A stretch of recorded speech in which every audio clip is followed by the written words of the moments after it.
Hi everyone, I'm Jane, and today we're going to paint this sunset on a rocky beach. Make sure you check out the video description below for a full list of materials, and let's get started. All right, so today I'm starting with a brand new 12 by 16 inch canvas. I haven't prepared this or gessoed it in any way. The only thing I've done to it is wet it down on the back. And what that's going to do is tighten up the canvas, but it's also going to allow some of that moisture to seep forward so that my paint stays open a little bit longer, get a little bit more blending time. So that's a really good trick if you live in a dry area. Now before we get started painting, we want to kind of decide where we want our elements. So I have this piece of chalk. There's nothing special about it. This is actually just a piece of sidewalk chalk. And I'm going to start by deciding where I want my horizon. And I think I want my horizon just a little below the center line. So I'm just going to kind of sketch out a line for that. Doesn't have to be perfect right now. You're going to paint over all of this. You won't see it. If you mess up the line that you put, just take a damp brush and wipe it away. So I think that's good. I want my sun to be kind of off center as well. Maybe not quite that far. Maybe right about there, just off of the center. And my main focus is going to be this rock formation. So just generally kind of in this area, and I'll probably end up changing this quite a bit. I'm going to have it come up and kind of cut off that sun a little bit. I only want a little bit of the sun peeking out of it. So just kind of in that type of a shape. We'll have some distant mountains here. And I think I'll have kind of a rocky shoreline. I don't really care for sandy beaches. I like rocky beaches. So I'm pretty happy with that composition. Now, the reason I sketched that out was so that I know where to put the bright parts of my sky. If I just slap the bright part right in the center, then the sun area is going to be completely obscured by my rock, or else I'm going to have to make my rock too big or too small to accommodate for that. So I'm going to take my 1-inch flat brush, wet it in my jar, and wipe it off on the edge. I'm going to load up with primary yellow. You could also use cadmium yellow if you like. So I'm just getting a bunch of that in my brush, kind of squishing it to soak it up like a sponge. I'm going to start right here where I want it the brightest. And see, it's kind of taking that pink and smearing it away. I'm just going to go back and forth like this. Heavier in the middle. Obviously I want my yellow quite heavy there. And as I come out, I'm lightening my pressure so that it's kind of breaking, it's fading out. Use the tip of the brush to kind of scratch away some of those chalk lines. Now see here on the sides, I'm kind of swooping it up a little bit, and notice how I'm not really laying any paint down hardly. But there's still quite a bit of paint on my brush, and that's just because I'm using light pressure, just the very end of the brush. See, I put a little more pressure and got some more paint down there. Light pressure to fade it out and swoop it up there.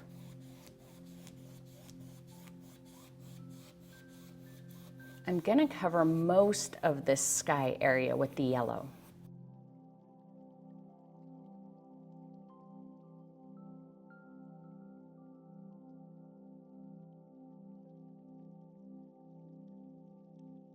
Got a little extra water on my brush, and I'm going to load up with some more yellow. Now here in the water, I'm going to keep my brush strokes pretty much flat. Notice I didn't completely obscure my horizon line. I can still see it. I want to keep that part. And I'm just going to take this yellow almost all the way across.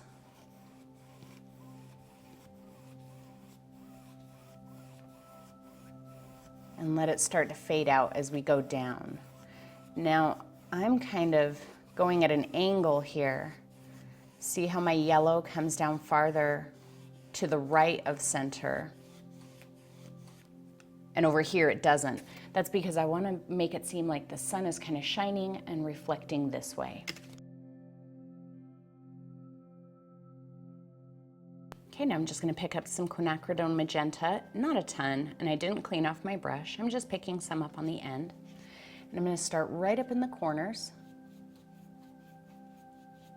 Just kind of back and forth. Get the bulk of that paint off of there. And then same type of thing, light pressure to start streaking it into my yellow.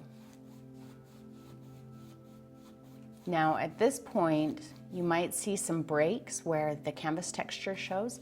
Don't worry about that right now. If you worry about that right now, you're gonna end up applying too much paint. Just get this corner done, and then we'll take care of that. Sometimes I go onto the edge of my brush. I like the little swoopy streaks I get out of that. Sometimes I use it flat. Take it right to my horizon and in a bit.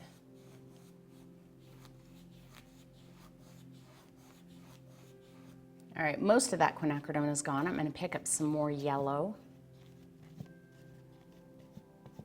Because the best way to blend these colors together, if this yellow is starting to dry, is to grab more of the color I want to blend it in with. Now I can go over that area where I had some of the canvas breaks and the difference between the colors. I'm still using just the end of the brush, very light pressure, and see how that's helping blend those colors together.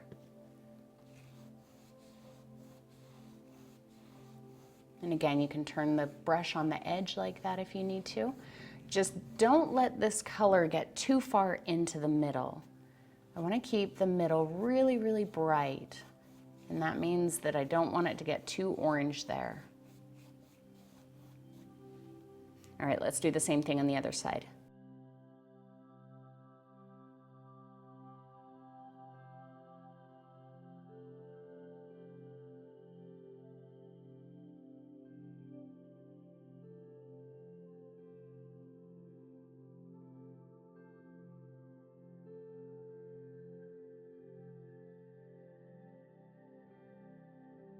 And I'll pick up some more yellow. Super light pressure again, and just dust those two areas together.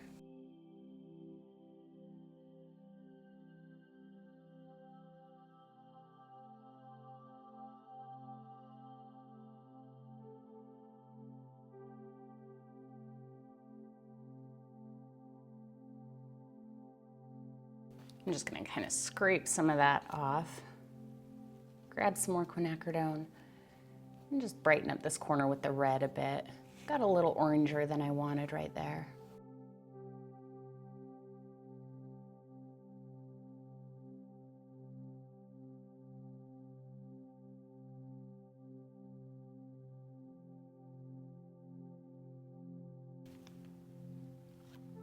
All right, well, let's load up with quinacridone this time. I'm not just picking it up on the end like in the sky.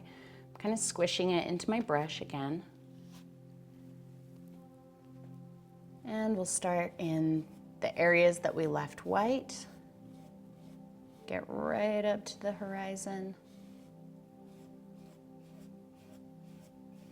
I'm going to take it all the way down to the bottom.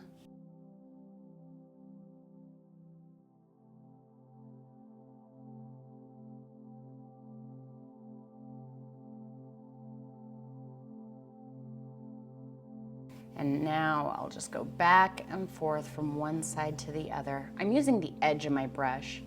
Sometimes I like to do that because it really helps to blend colors together nicely rather than just laying paint over top of other paint. And especially if you have a heavy texture on your canvas, if you use a nice firm brush on the edge like that, it kind of helps dig the paint down into that canvas texture more so than using it flat.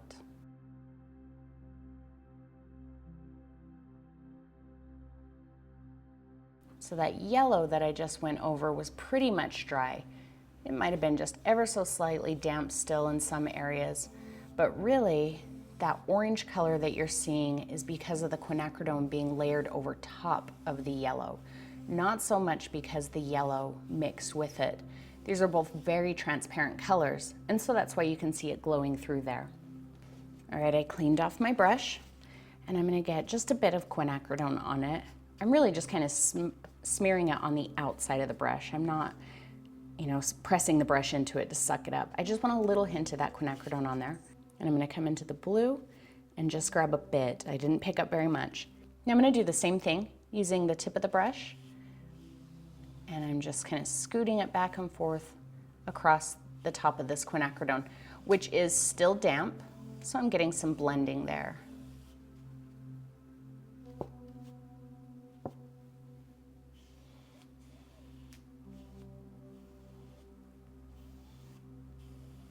Now, if your yellow was still wet when you put the quinacridone over top of it, let this dry completely before you do the blue, because all three of the colors mixed together are gonna create mud if it's all still wet. But if it's dry, then this purpley color will just kind of layer over top of the orange, and you'll have both of the colors, but you won't have any mud. Just light pressure there. I like the little bits of streaks that I'm getting. That's kind of helping start the feel of rippling water. Just quinacridone that time, still a little bit of blue on there.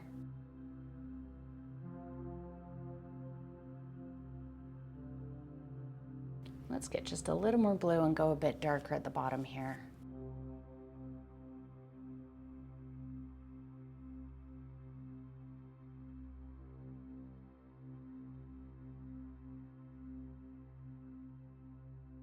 Straight from one side to the other to help make sure I don't get marks like that in my water. So if you start on one side of the canvas and go clear to the other side, that helps make sure that you don't get those brush marks in there.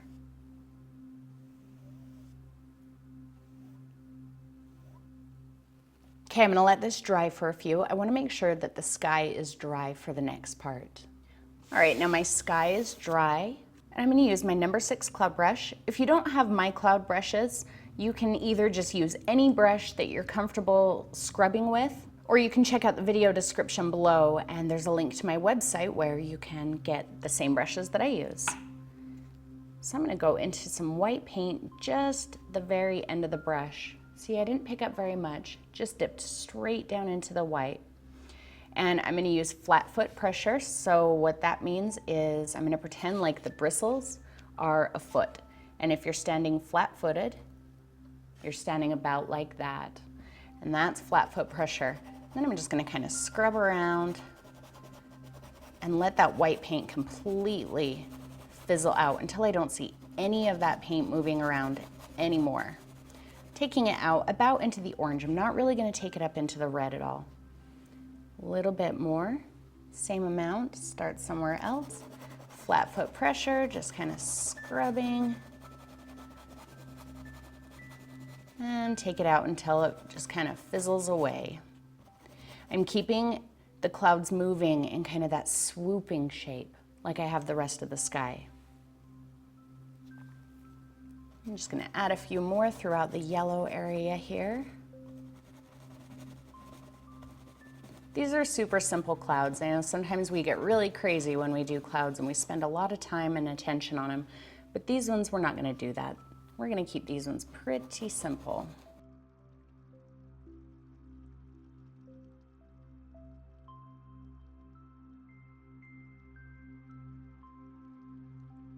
I can take them right down to my horizon. I'm not worried too much if it gets down into this paint, because we're gonna add some highlights and ripples to that water, so don't worry about that. If you do start getting down toward the horizon, just make sure that that paint is dry so you don't pick some of that up and transfer it into the sky.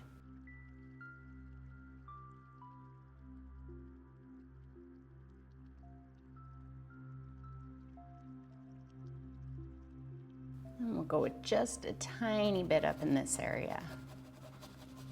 If you get something that's too hard, it's too white, too stark, don't sweat it just yet. We're gonna add a couple more layers just like this and some other colors, so you can cover up anything.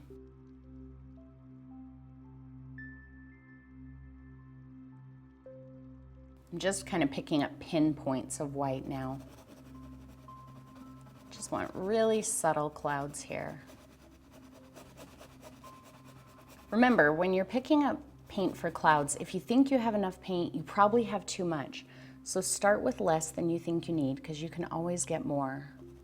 Just gonna brighten that up maybe just a little bit there. Maybe I'll add a couple of those, some little brighter spots.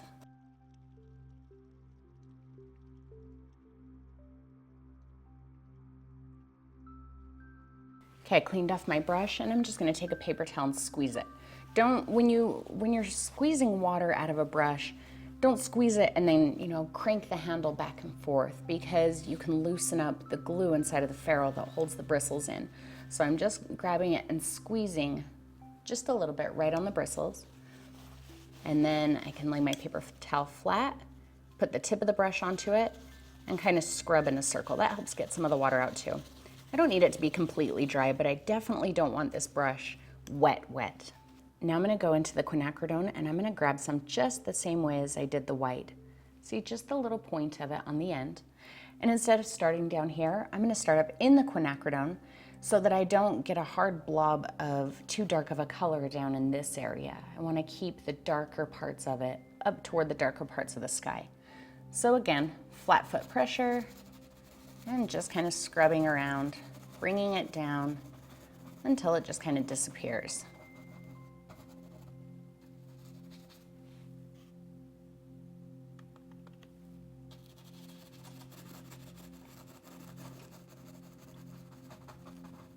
Just bringing it down a bit into that orangey area.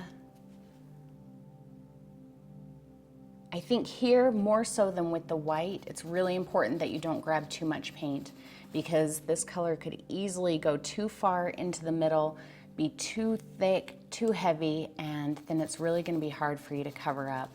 So just grab little tiny bits of this color at a time. And like I said, you can always add more. If you took some white a little too far up into it, just make sure that you take the quinacridone down over top of that a little bit. You don't have to cover it all the way, just letting it overlap that white area a bit will kind of push the white back and make it seem a little bit more natural. Right here I am kind of coming up onto my tippy toe with my brush, just so I'm not laying down too much of that dark color in there. We're just doing this very, very subtly. Very subtle clouds.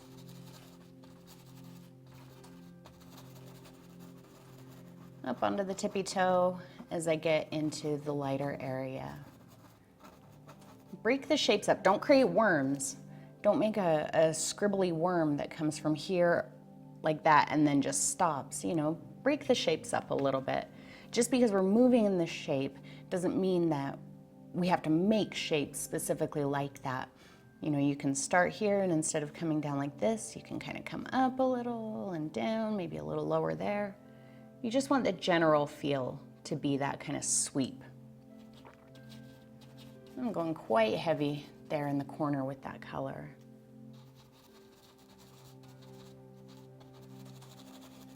Flat-footed and kind of coming up on my tippy toe as I get into the lighter color.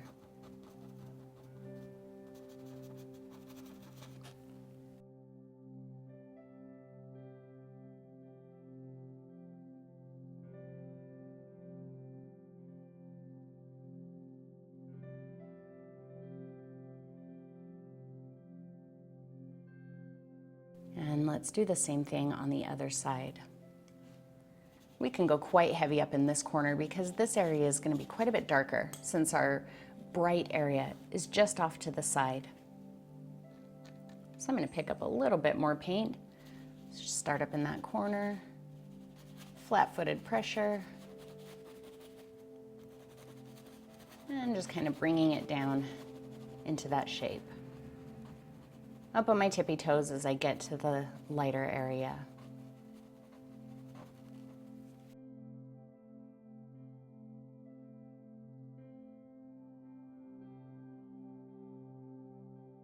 And these clouds are starting to layer over top of some of the lighter clouds that I took up into the orange area. And that's giving us a lot of dimension and helping those clouds seem very 3D, even though it's just two colors almost kind of randomly layered over top of each other.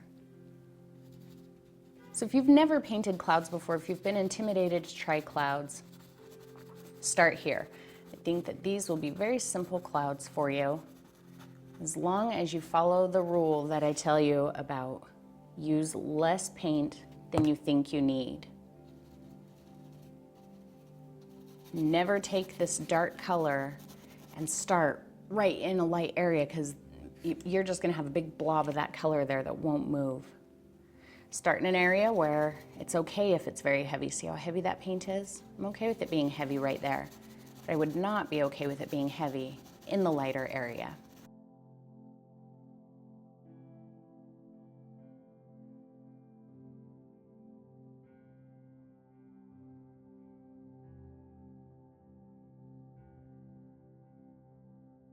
Cleaned off my brush and just drying it again.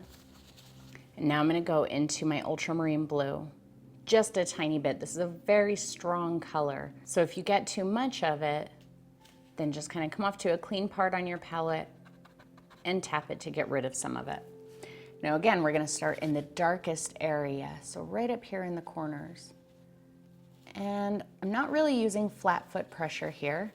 Kind of think of this kind of pressure as you are standing flat on your feet, but your weight is kind of rocked toward your toe. So you're not standing on your tippy toes, you're flat-footed, but your weight is just kind of rocked toward your toe. That's the pressure I'm putting there.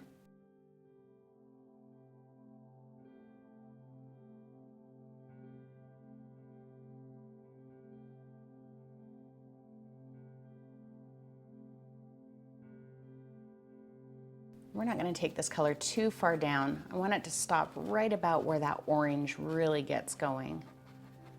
Tippy toe pressure there to let it taper off.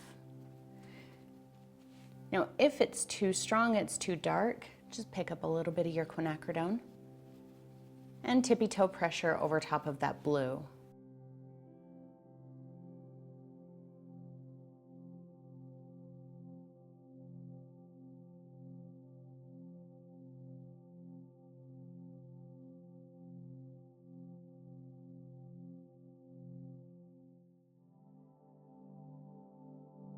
Every little bit, stand back and look at it. Get a couple of feet away from it and decide if it's looking the way you want it. I think I'm gonna be brave and take this blue into the middle just a little bit farther. That's why it was really important to have those colors be dry, because otherwise we would get some mud when the blue started blending in with all of the other colors.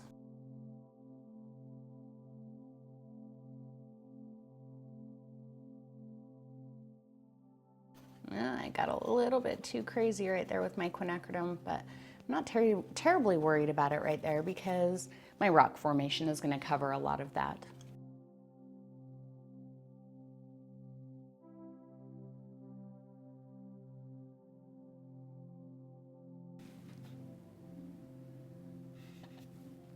And then I stood back and looked at it, and actually I didn't feel like that area was too bad. So even if it doesn't cover, I'm okay with that.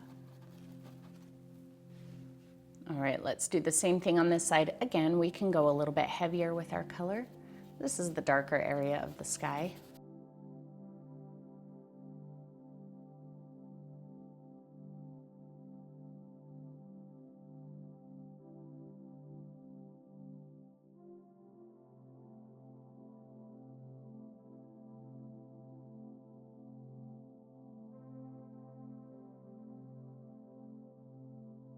And that quinacridone that I laid down here when we were doing the red clouds before, it was still kind of wet in here, so it's blending in with some of that blue, and that's all right. Just remember your tip-toe pressure, just kind of scratching the canvas as you get into the middle. You may not be able to see any paint coming off of your brush, and that's perfectly okay. Do it anyway. Because you're probably leaving just the tiniest skid of that color there, and it's gonna show even if you can't specifically see it.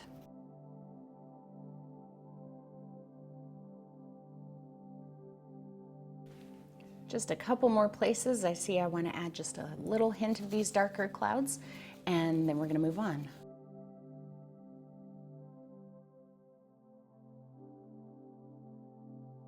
Even though my rock is going to be here, I'm going to do it anyway, because you never know. You never know how you're going to change your mind as you paint, or what actually might end up happening. So I'm just gonna pretend like that rock's not gonna be there for now. All right, now I'm gonna take my 5/8 inch angle brush, and this angle brush is one that will be available on my website very, very soon, and I am absolutely in love with this brush. So I'm gonna load up with my quinacridone. We're gonna create our distant mountains.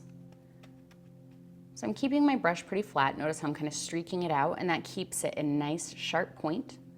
I'm gonna grab a little bit of the blue and mix it in there. I just want a color that's a little more on the violet side than the quinacridone side. I'm gonna start right about here. I'm not gonna go up too high. If I go up too high, they're gonna seem much closer. So I'm gonna keep them quite low. I'm using the edge of the brush, making sure that the tip drags, and just kind of wiggling my brush as I go along to create some kind of delicate shapes. Take it right down to the horizon and just streak it out until it disappears. Get a little more of that color and just fill it in. And again, it's kind of transparent. That's just the nature of these colors, but that's okay because it's gonna help it seem like the colors in the sky are reflecting on the mountain. Get a little extra water. Make sure that paint spreads nicely.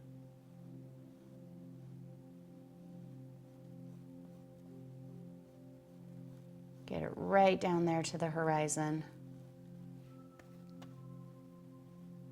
If you don't have a 5/8 inch angle brush, you can use a 1/2 inch. This is just my favorite brush at this moment. And I will have a 1/2 inch angle brush, just like this one, when our detail brushes come out, which should be very, very soon. So make sure that you sign up for my mailing list on my website so that you know when that happens. Now I didn't take that line all the way to where I want the brightest part of my sky to be. I let it stop about an inch or so away from it. Now I'm just gonna get quinacridone. I didn't clean off my brush. And light pressure, just kind of streaking it over where the mountain goes into the water. So it's gonna help it seem like there's a little bit of a reflection there. In fact, I'm gonna mix that paint in with a little bit of matte medium. Since this color is dry, I'm not gonna be blending into it, I'll just be painting over it, and the matte medium helps ease that transition, making it look like it's blended in when really it's just layered over it. I'm gonna keep it pretty narrow right here because there's not as much to reflect in the water.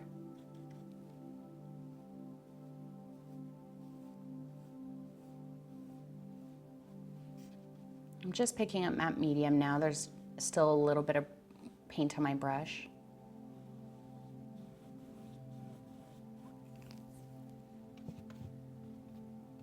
Get a bit more of that color, mix the matte medium into it.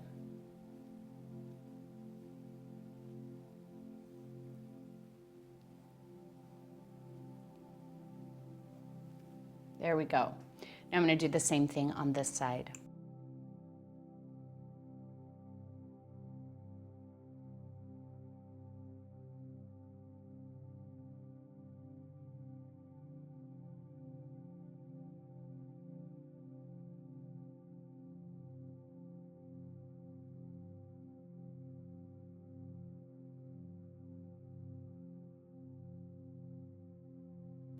All right, let's start giving some highlights into our water.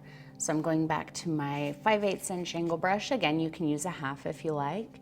I'm gonna come into my yellow and just pull some out so it's on one side of the brush. Then I'm gonna come over to my white. Notice I flip my brush over, so now the yellow is up, and I'm gonna pull out a little bit of white. So I have yellow on one side, white on the other.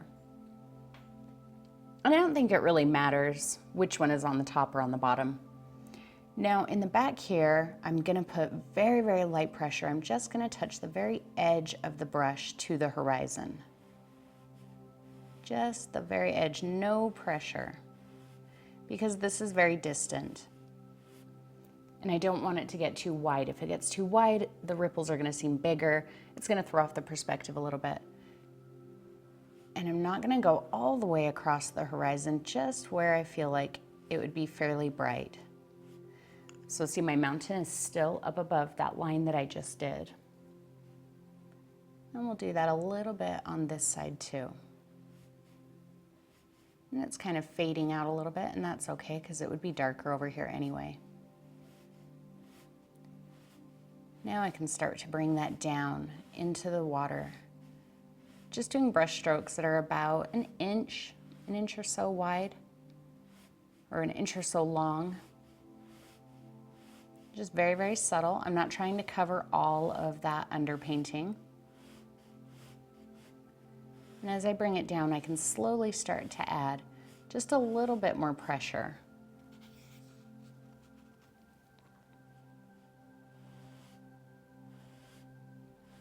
Keep your brush strokes pretty much horizontal.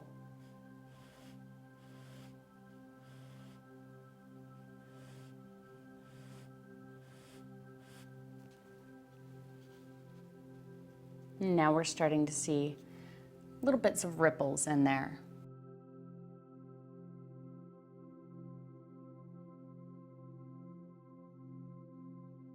We're going to make it pretty bright back here.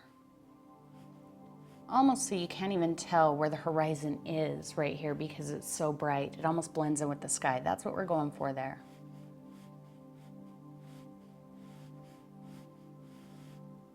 All I'm really worried about right now is marking out where the brightest parts of my water will be.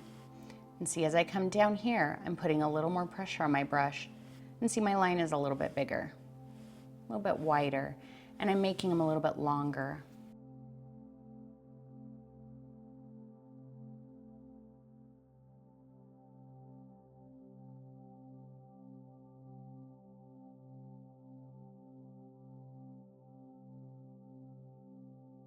Don't worry if your white and your yellow get out of control and take over here, because we're gonna add some of that red back in too.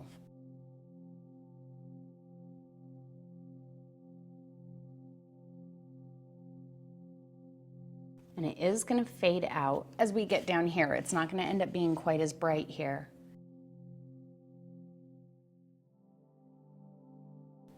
My brush is getting dry, so I just grabbed a little extra water on it. See how some of my brush strokes overlap, some of them don't. And I'm gonna let that fade out. Right there. Get a little bit more yellow, add some up in here. And I'm just gonna kind of scrape that off and get me some quinacridone. I'll load it up on both sides.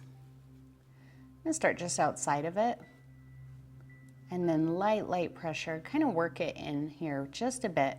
So the colors end up kind of weaving together. It's almost like if you're shuffling a deck of cards.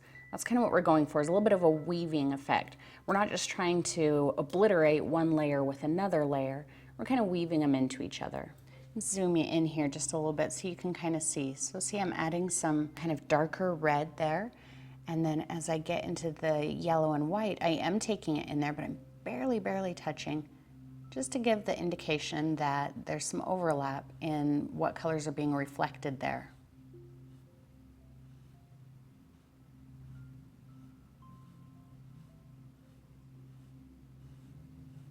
And again, this quinacridone is quite transparent. So if you lay it down over top of a really bright area, you'll still be able to see it a bit, kind of glowing through the quinacridone. Just control your pressure here. Don't put too much pressure on in this back area. Just take that along the edge of the horizon there. Zoom you back out, and I'm going to do the same thing on this side. I'm really just focusing on the back right now.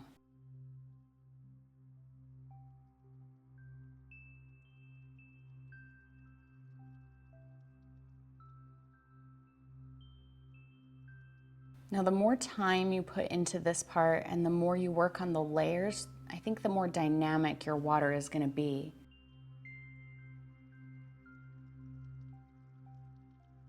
So like in the Impressionist Spring Creek that we did a few weeks ago, when I was doing the water there, I told you to take your time and add as many layers as you want. And do the same thing here. You can go really simple with this, or you can really spend some time in there and work those highlights and shadows in the water.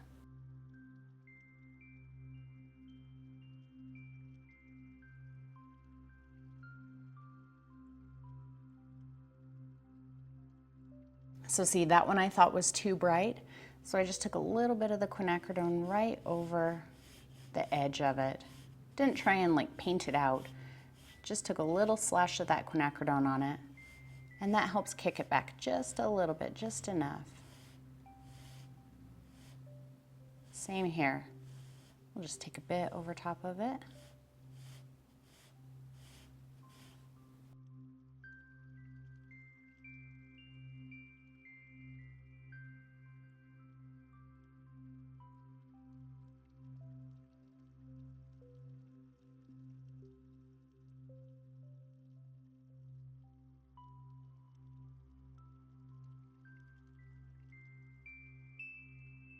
If your white and yellow are still a little bit damp, you'll pick up a little bit of it with the quinacridone and spread it to other places. And I think that's okay. Don't worry about that.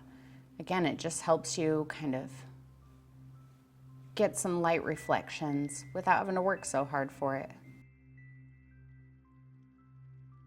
Because that underpainting that we're painting on right now is kind of orange. This quinacridone is standing off of it nicely. It's not too dramatic, but it's enough to still give the impression that there's some slight ripples in the water there. I'm going to take this color throughout most of this from one side to the other and down probably about an inch from the bottom of the canvas. Still making some wider brush strokes as I come closer.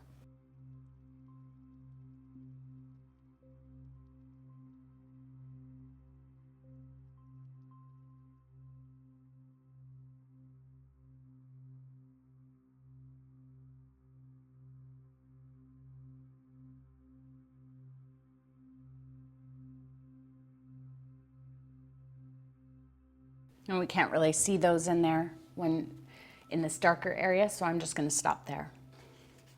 All right, I'm going to load up with my quinacridone. A little extra drip of water, just because my brush was getting kind of dry. And I'm going to grab a tiny bit of this ultramarine and mix it in there.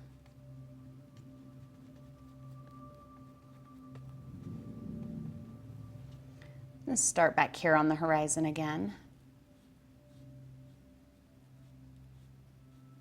And just work some of that darker color to indicate that there might be a little bit of a shadow there being thrown by the mountain in the distance.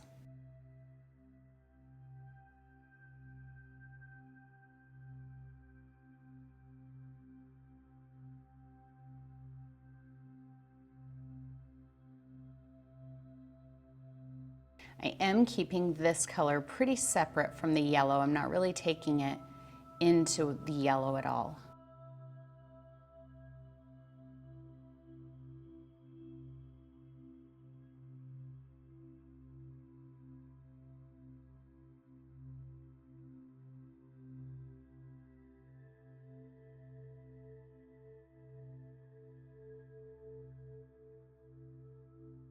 Getting a little bit bigger with those dark lines here.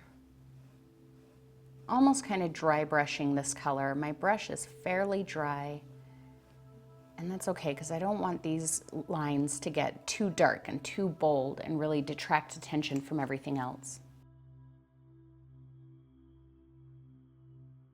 Kind of like that. So I'll just pick up a little more quinacridone and smooth it out a bit.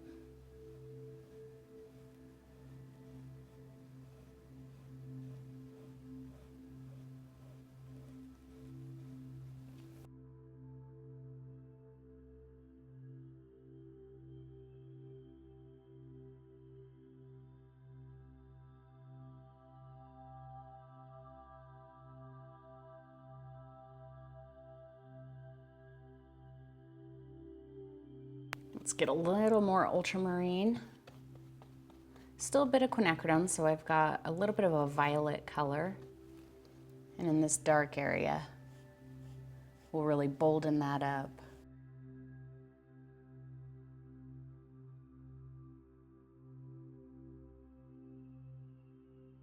All right, I think that's good. A lot of this down here isn't gonna show, and if something shows and I decide it needs more later, then we can come back and add that. Now I really wanna amp up some of the highlights here in our bright area. So I'm gonna go down to my 1/2" angle brush, and this again is one of the brushes that we'll have in our detail line. And as you can see, the bristles are a little bit longer than they typically are in an angle brush.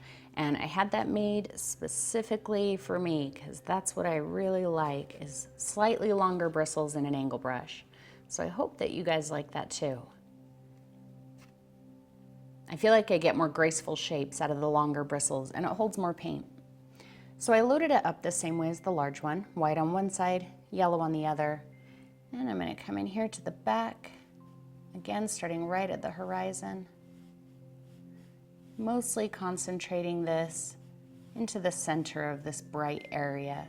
So I won't be taking a lot of this brighter color out too far.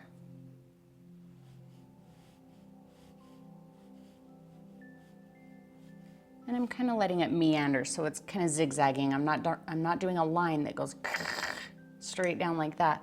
It's going to kind of be scattered through this shape.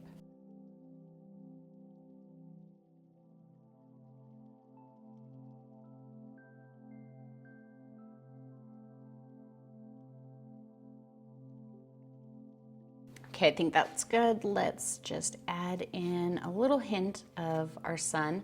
So I'm mixing the yellow and white to get a really pale color here. Right about where I decided I want that, I'm gonna come off the horizon and just draw a bit of a half circle.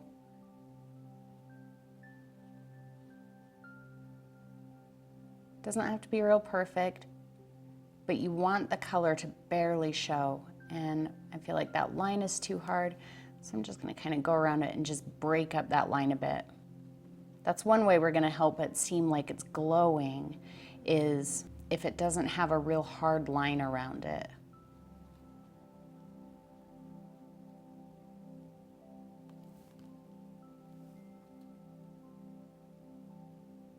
So I'm just barely touching the canvas just to break up the line. So as I was standing back looking at this, I decided that I want to kind of widen out where the gold and the white is. So I'm going to take a little bit more of it out and then probably go back with a little of the quinacridone and blend that in. So I'm going to put you into super time lapse, and I'm really just going to be doing the exact same thing.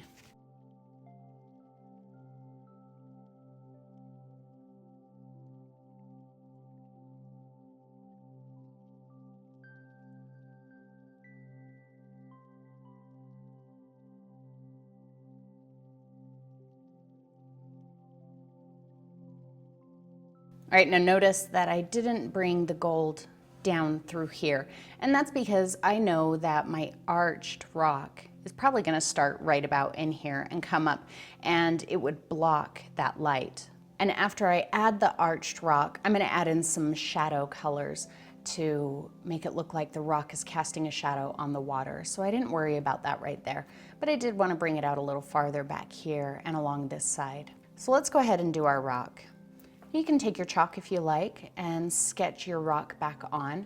And I think I'll go ahead and do that. So let's start with the inner shape, because I know I want the rock to kind of cut in front of it a little bit. But you can do it however you like. If you want the sun to be directly in the center and show completely, that's okay too. So I'm going to start with my line right over top of my sun. Just kind of bring it down about to where I want the bottom of it to be. And up around, back down. Hopefully you can see that. And kind of out this way. And I'm bringing it down to the same level about as this piece. You can have it come down a little bit farther, and maybe it seems like as it comes around, part of it gets closer to you, so it would end a little farther down. And then I'm going to take this side up, just kind of give myself a general guide for where that rock is going to be. Actually, I think I want to bring this up just a little bit higher.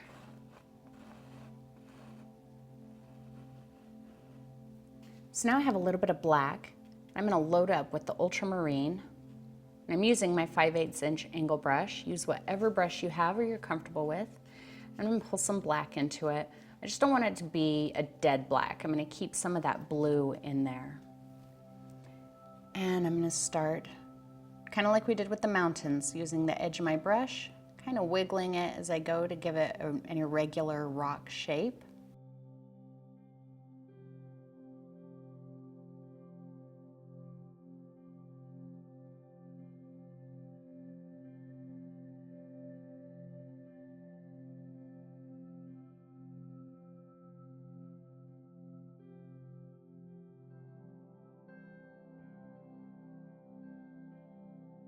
And then we can fill that in.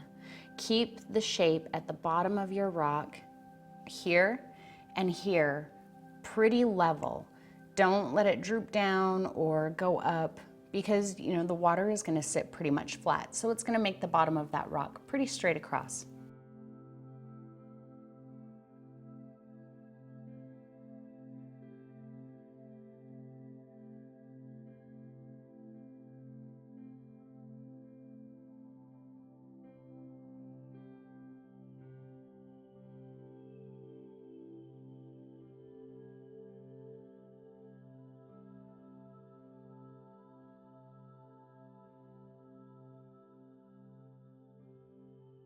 So on this side, where my straight line is longer, if you have a hard time getting a line to be straight, if it's angled too much, rather than, you know, fighting with that, fighting to cover it up, let's say that my line came down like that, and that is just way too much of an angled line for me, then that's fine. I can come out from here, and maybe we'll add another little rocky area right in there. See, anything can be covered up, anything can be fixed. You just have to think creatively about it. So then we've got another little rocky outcrop. While we have our black and our blue on our brush, let's go ahead and add our little rocky beach area that maybe this is where we're standing. Very similar to how we did the shape on the mountains here and on our outcrop here.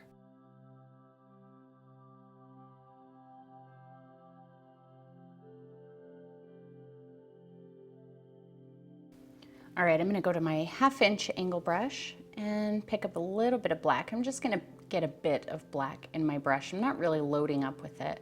I'm gonna wipe a bit of it off. I'm gonna come in and just pick up a little bit of white. See, I don't have a ton of white on here. And I'm gonna start highlighting this. Now, keep in mind that the sun is behind the rock, so we're not really gonna have a lot of highlights on parts that are directly facing us.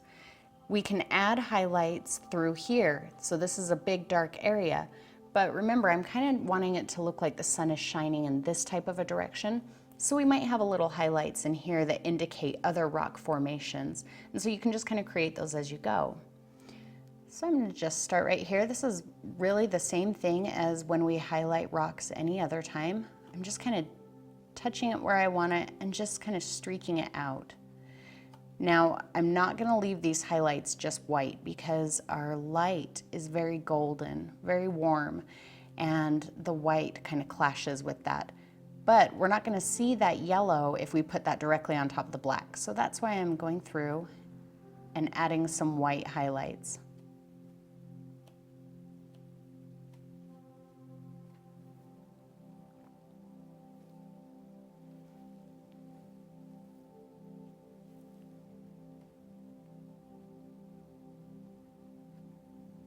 So I really feel like right here on the edge would be nice and bright. And we might have some other sections through here that are a little bit brighter. You know, pieces of the rock that are angled differently.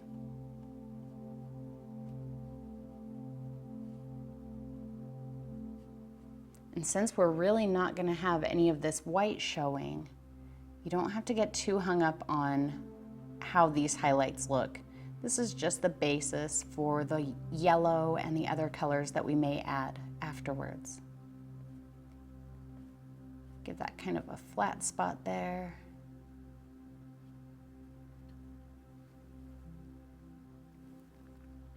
And let's take some of that a little into here.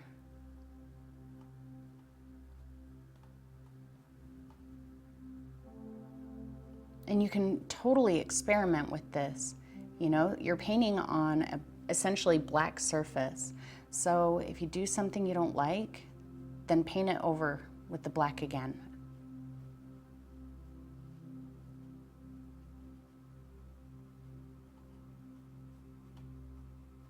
Just a little hint in here. This is a super faint gray color that I'm just kind of spreading through there, just so we'll get an idea of the yellow when we put it on. Really brighten up that face there.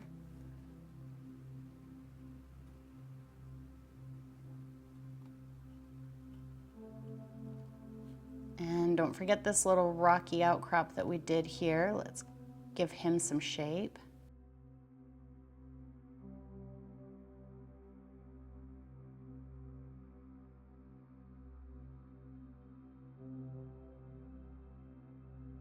The more dimension you put in here, the more I think you'll like it once we start adding the colors to the highlights. So see how I've got all these different rock formations in there now? I didn't just take this right along the black edge. I created other dimensions within here. So there's a dark recessed area here. There's a part that pokes out a little bit farther. Get all kinds of interesting things going on in here. Because like I said, you can take care of any of them if you decide you don't like them later. Like let's say that I decide I'm gonna try and add a big reflection spot right here. So I do that. And then I decide, oh no, that looks absolutely terrible. That's fine, I'm just gonna leave it there. Let's keep adding. I'm just gonna do a little bit underneath here.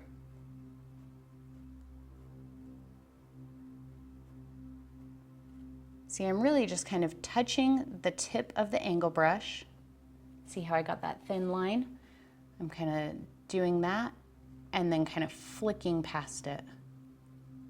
And then in all different directions. That's really all I'm doing.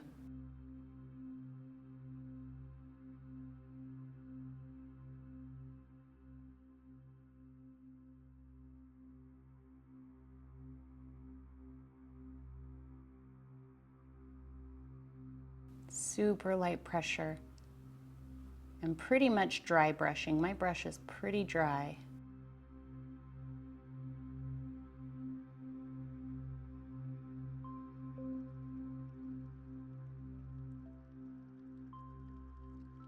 But this area right here is going to be fairly dark. Right, I'm just going to insinuate some very, very faint highlights so that when we start putting the color over top of this, you might see a little bit of that color right here. So maybe it's like there's a little bit of light reflecting off of the water up onto this surface. In fact, let's go ahead and do that throughout quite a bit of this. See, I'm kind of cross-hatching, little 1/2 inch, 3/4 inch brush strokes, barely touching the canvas. I have almost no paint on my brush.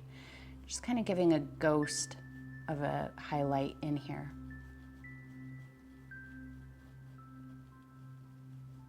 And let's go ahead and cover that up with some black paint, and it's gone.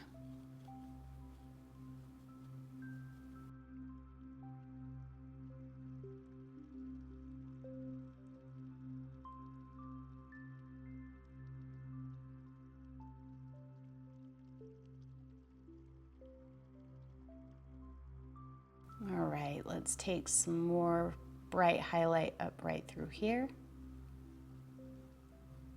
Not too much, because our sun's not hitting that directly, but you might see a little bit of a highlight there.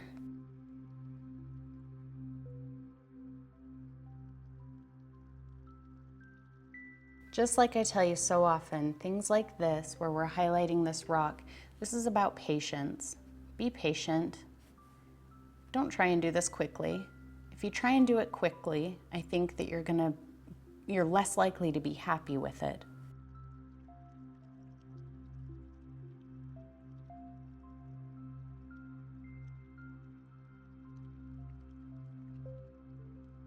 Just kind of cross-hatch some of that through here a little bit.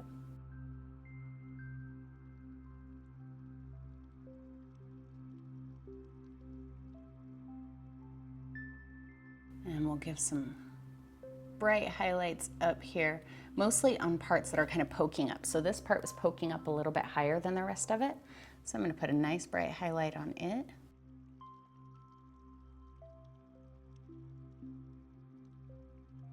A little less highlight as I work toward the side here because it's in a bit of a darker area.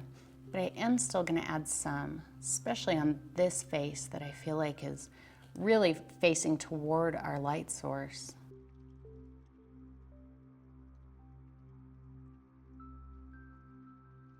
And just cross-hatch some of that through there.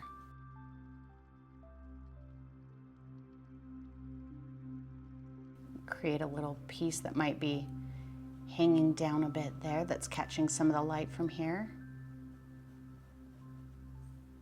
And then make sure that you stand back and look at it and decide if this is what you like before you continue, before you go for the colored part. One more little bit of highlight here, and then I'm going to stand back. I think I'm actually going to take that out past the rock. So when you're doing this part, you can make changes to the shape of your rock as well. I'm going to bring that out there a little bit. Maybe I need a little bit of black there.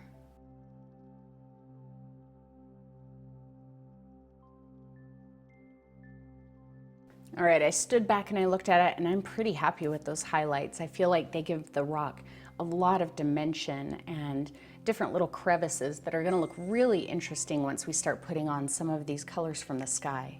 So let's go ahead and do our rocks at the bottom. Same thing, I'm going to get just a bit of black on my brush, kind of wipe it off a little, and grab some white. And I'm going to highlight these pretty much the same way. Just kind of touch and pull that one way.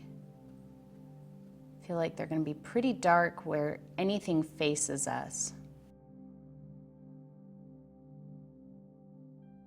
And right in here I think is going to be really dark because this is really blocking the light from it. But I'm just going to keep continuing because when I add the highlights on here, I'm probably going to use a bit of that ultramarine. So you're just barely going to be able to see it.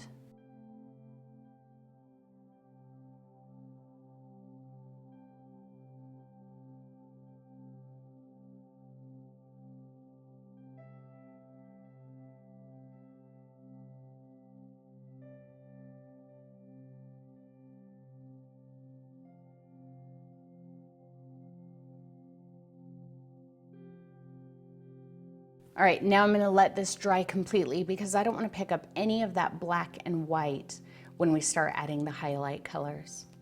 All right, I'm gonna go down to my 1/4 inch angle brush. I'm gonna pick up just a little bit of white. And I'm gonna mix it in with my yellow. I didn't mix them real well, just kind of swiped it through there a couple of times. I'm gonna come over here to some of these highlights that I did and kind of do a similar thing again. Just kind of brushing it over there. I'm barely touching the canvas. My brush is a little wet. So I just pressed it to a paper towel to get some of that moisture out of there. Can you tell that I'm just barely touching the canvas? Just streaking on this color in the areas where I have it really light.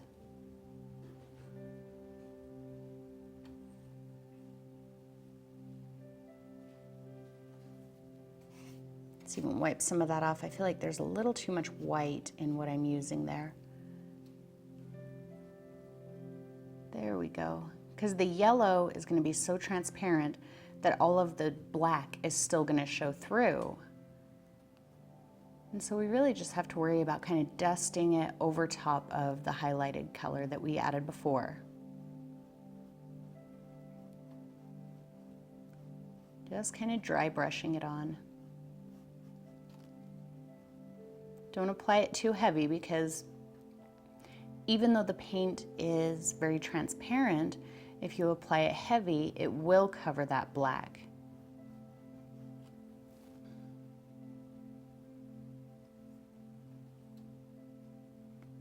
Right here where it's very, very white, you can apply the yellow a little bit heavier. But as we get out here toward the end, very light pressure, barely depositing any paint.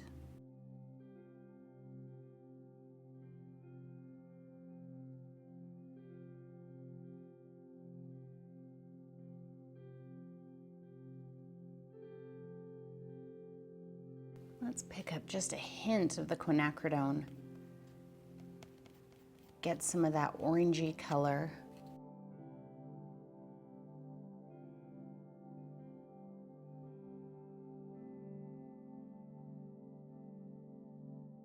Now I know right here, you're going to be tempted to say that it looks terrible and you're going to want to stop. But I encourage you to keep going. Sometimes I find that when I dislike the way something is turning out, if I keep going, then a lot of times at the end, I'm so happy with how it turned out that I'm glad that I went through that part where I was really afraid and disliked it. So just kind of keep going back and forth between the yellow and the slightly orange mixture, just applying it over the white, using super light to no pressure and very little paint when you start getting into the black. Just let it fade out over top of that black. I'm going to go ahead and do that all over these highlights with this color.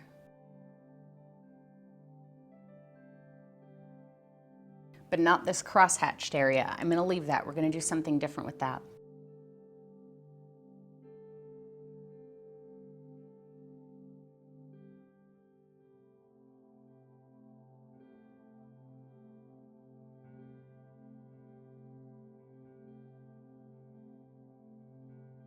I forgot to mention, I'm not picking up white anymore. I decided right after I started doing that I didn't like the white. So we're just using transparent colors.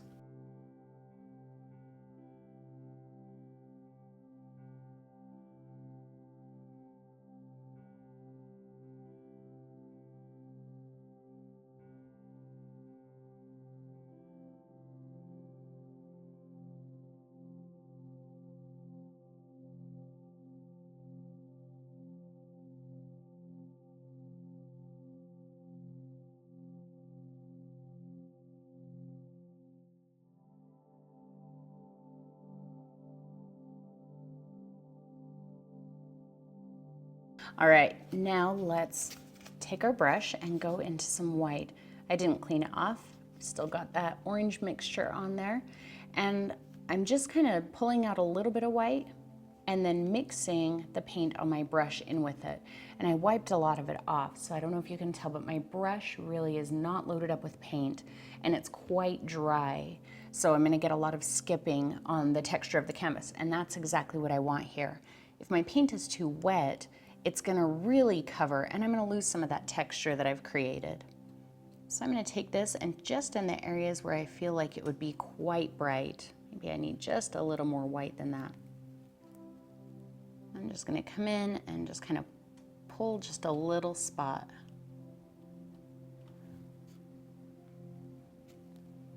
And this is not a hard technique, but it's definitely something that I think you're going to be the most successful with if you are patient with yourself and if you give yourself the time you need to do it.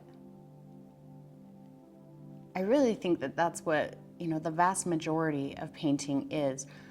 Obviously, there's quite a few things that, you need to train yourself to be able to see or do, like, light sources and color compositions, color combinations, knowing how to compose a scene properly. All of those things are things that are easier if you learn how to do them, But as far as just laying the paint down, I think we get way too intimidated sometimes and, put too much pressure on ourselves. This is just touching the canvas and kind of flicking it a little bit with a super dry brush and very little paint. It's not quick. We're not going to do this in a matter of a few minutes. And I think that sometimes when things start taking quite a while, we start getting impatient. And when we get impatient, we use too much paint, we put too much pressure on the brush, and then we end up with something we don't like. So don't get impatient. Let me zoom you in here a little bit closer and kind of show you what I'm doing. So I'm just kind of saying that maybe there's a little face right here that's directly facing the sun. So I'm just adding a little kind of a rectangle spot of it. And right here, this is pointing forward. So I'm gonna put a little bit on there and brighten that up because I'm saying that's facing the sun. Same right here. So I just kind of drew a line down a piece of the edge and I'm lightly pulling it back.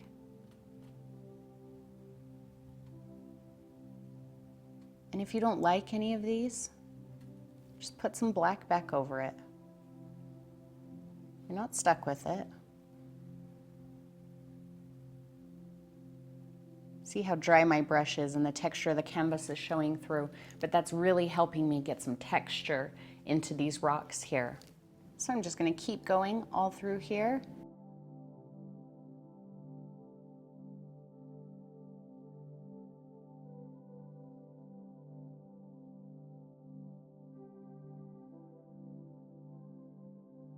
Some of these little recessed spots, like right here, I don't feel like the sun is hitting them quite as directly.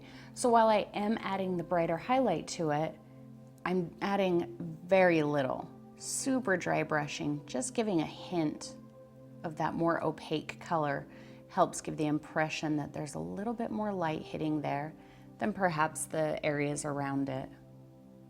Barely touching the canvas there, see? This one's out of the shadow a little bit more, I think, so we'll add just a bit more of a highlight to it.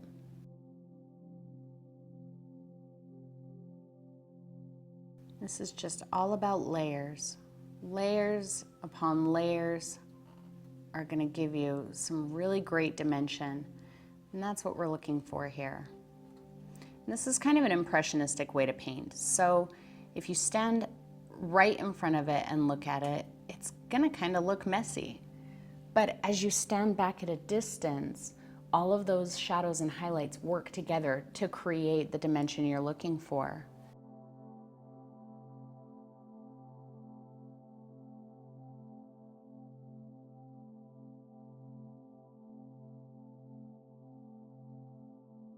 Just adding a hint of a highlight on this side.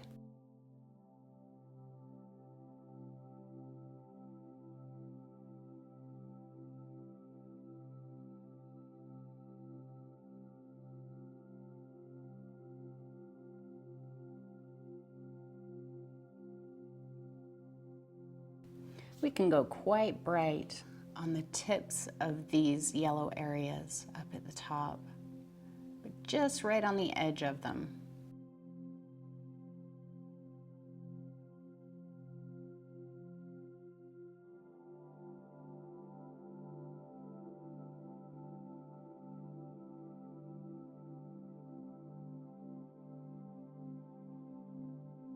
I feel like my highlights right over here are probably a little brighter than I want them to be. But I'm not worried about it because I know I can take care of it. And as I've said before, I think another reason that we sometimes get really discouraged or afraid to do something is because we're not sure that if we do something we don't like, that we'll have the ability to fix it, or that you even can fix it. But, you can fix anything.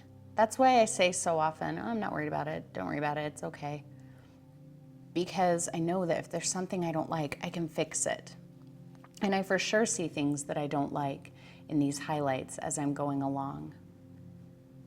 but I'm not worried about it. And another reason that I'm continuing with these lighter highlights in this area, even though I'm pretty sure I don't like them, is because when I go back to fix it, I want to make sure that I have a consistent look through everything.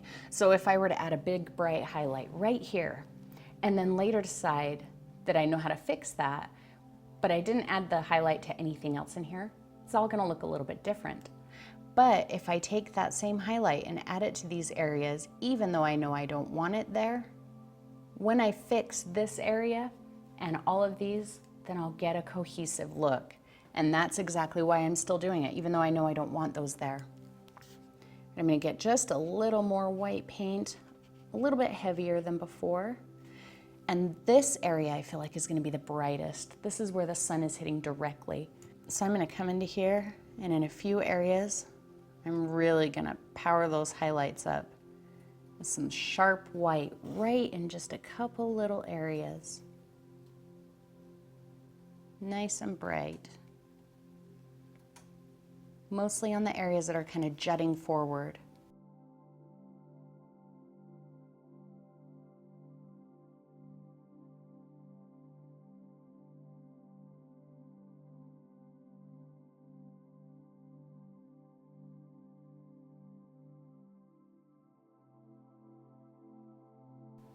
I keep standing back. I keep walking away a couple of feet to look at it, because all I see when I'm standing up close are the colors and the layers and the brush strokes.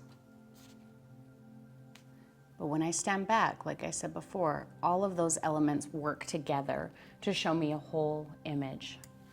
All right, I think I'm gonna be done with the bright white highlights. I might come back later and add some more, I'm not sure yet. Let's go ahead and start working in this kind of cross-hatched area that we added where we don't want it to be brightly highlighted. All right, so we're gonna go into these areas that we did the cross-hatching in. And we do want a little bit of light to be reflecting on them, but we don't wanna use the gold. So the warm indicates more of a direct look, where in here we want our shadows to be a little bit cooler. So I'm gonna come into the Ultramarine Blue, just a little bit. We're gonna kind of dry brush it again, and you can tell my brush is a little on the wet side. So again, I just pressed it to a paper towel for a second. And that's better. I'm gonna come in here and just kind of cross hatch over top of it, just like we did when we laid it down.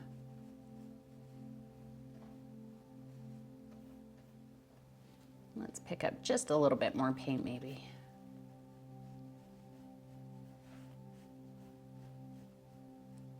I'm not overlapping it on that yellow because then we'll get green, and we don't want green.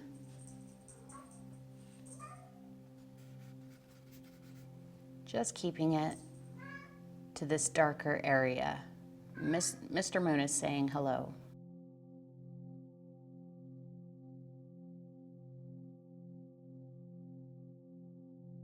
So I'm really kind of doing this blue all through the dark area. So even where I don't have any of the white, I'm gonna add a little bit of it. Thinly though, not super thick. If we go too thick, then it's gonna be bright blue. And while the paint is wet, the blue is gonna look a little more intense than it will once it dries.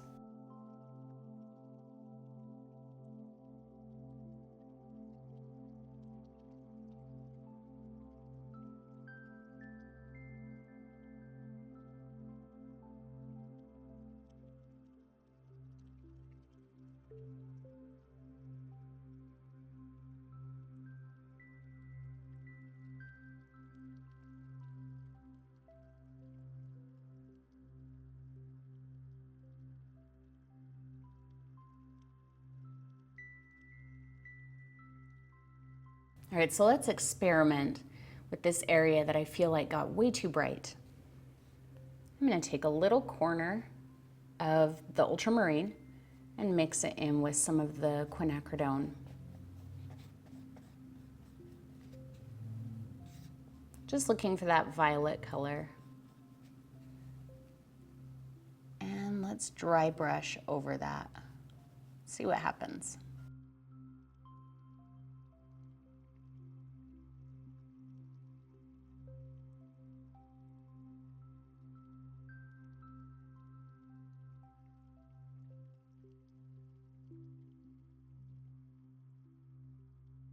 Not too bad, but I'll stand back in a minute after I get this all done and we'll see.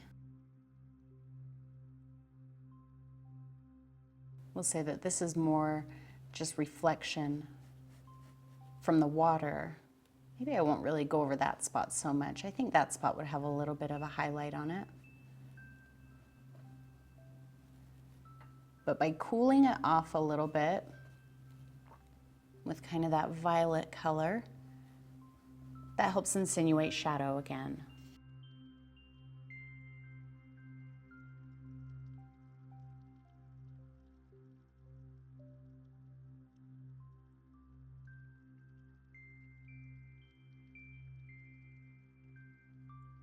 I actually really like that where it bridges the gap between where I had the yellow and the black. So I may end up doing that at the bottom of all of this yellow area. I kind of like that.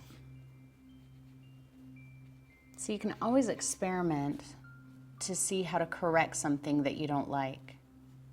I'm just going to run this along the bottom edge of some of that yellow. It'll kind of be our secondary highlight color. So we have our highlight color, which is the yellow, and our shadow color, which was the blue.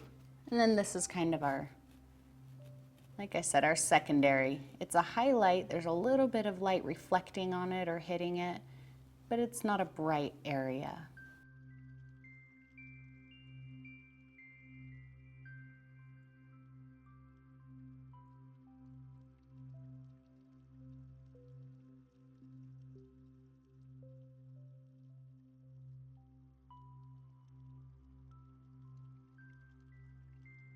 Yep, I've decided I like that. So let's go ahead and do that kind of around here. I feel like it got a little messy, particularly in here. This is kind of messy. And there's too much yellow, I feel like, for how recessed I want that area to be. So I've got my violet color, and again, my brush is quite dry. See, I'm just very lightly just swiping over it just a little bit, and it's getting rid of that yellow that I had in there that I felt like was too strong, and kind of easing the highlight away. It's like right there, there was too much white right there, which in turn picked up too much of that yellow. But this isn't obliterating it. You can still see where that was, but the highlight color looks a little bit more natural now.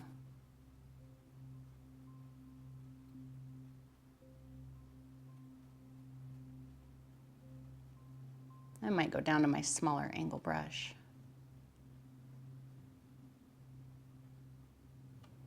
You can even introduce some shadow areas where there weren't any. So right there, I decided I want a little recessed spot there.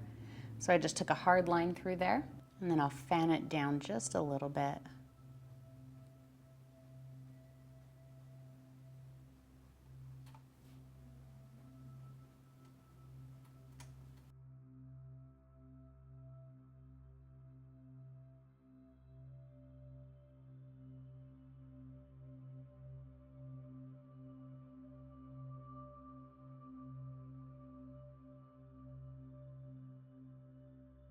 Can you tell how little paint I'm laying down? If I had too much paint on here, I would have just covered that up completely. But because I have such little paint on a dry brush and I'm using such light pressure, I can control what I cover up completely and what I just kind of mute.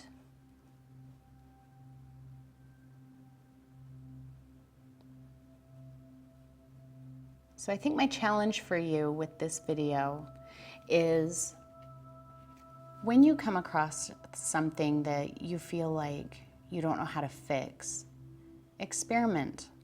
That's how you learn how to fix mistakes. You should be excited to make mistakes. Honestly, I know that sounds weird, but I think that you should be excited to make mistakes because that means that you were just handed an opportunity to learn something new. If we sat down and we just did things perfectly in the first place, then we wouldn't really learn anything. We would just paint pictures. There would be no challenge. And I think that after a while, you'd get tired of it. honestly, without a challenge, I don't think, me anyway, I wouldn't paint for very long if every time I sat down to paint, just miracles came forth, you know? There'd be no fun in that. There'd be no challenge. So when you make a mistake, accept the challenge, be excited about it, and be prepared to learn something, because you're about to, and that's really exciting. I'm just gonna kick that in just a little bit more. All right, I'm doing the same color mixture just with a smaller brush so I can get into some of these little crevices. And I'm gonna stop talking at you for a minute and throw you into time lapse while I finish this part up. It's all the same as what we've been doing.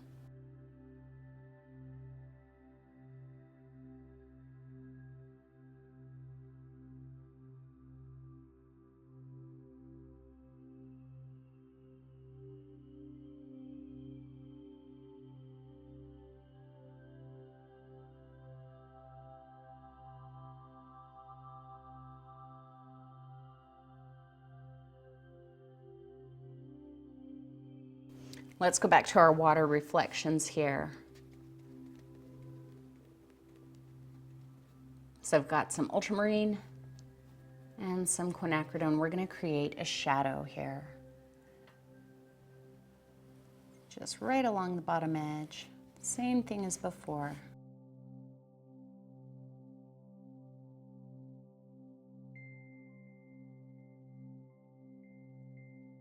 Let's keep a good amount of the ultramarine here at the base where it would be the darkest.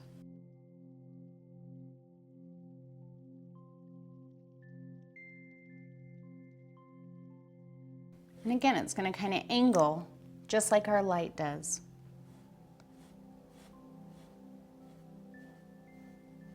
So I'm just really laying down that ultramarine. There's a bit of quinacridone in my brush. Down through here until it starts to blend in and fade out with that color that's already there. And I'm going to come back with a little bit more quinacridone and just kind of help it transition into the color that we laid down before. I actually washed off my brush because I wanted to get rid of the ultramarine that was in there because I don't want to drag it out too far. There we go, much better.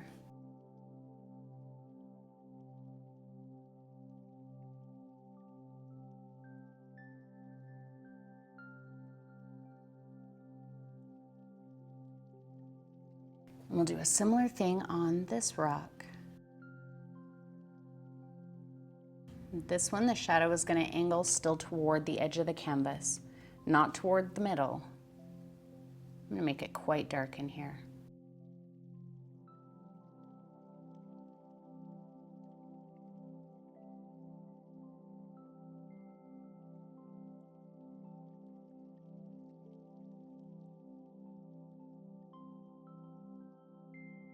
I'm going to get crazy and throw a little bit of that orange in there.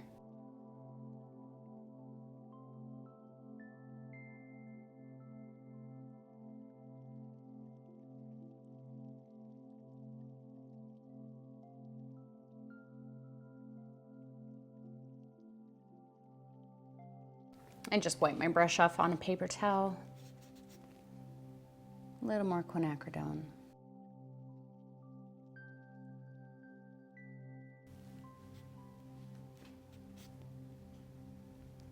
Just ultramarine, I'm just going to darken that right at the base, and then we're going to move on.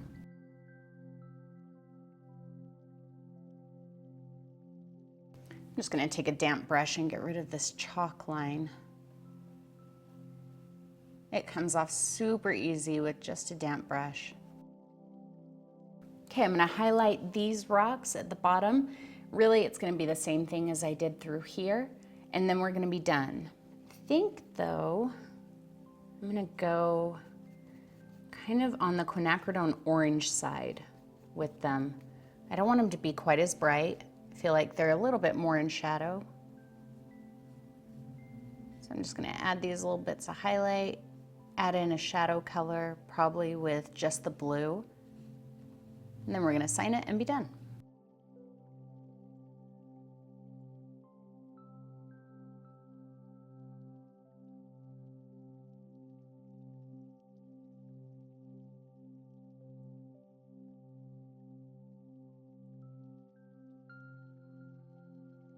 Maybe just a little more of the gold over in this area.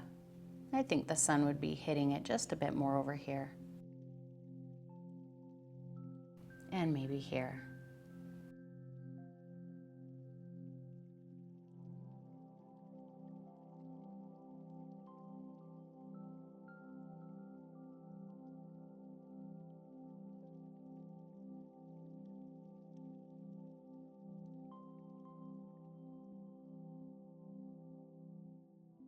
And there's your sunset on a rocky beach. I hope you enjoyed painting this with me, and I hope you learned a few new things that you can take on into your own personal paintings. If you haven't yet already, make sure that you subscribe so that you can paint with me every week, and then check out the video description below for links to where you can find me all over the internet so you can share your version of this painting with me. Thank you as always for painting with me, everyone, and I'll see you next time.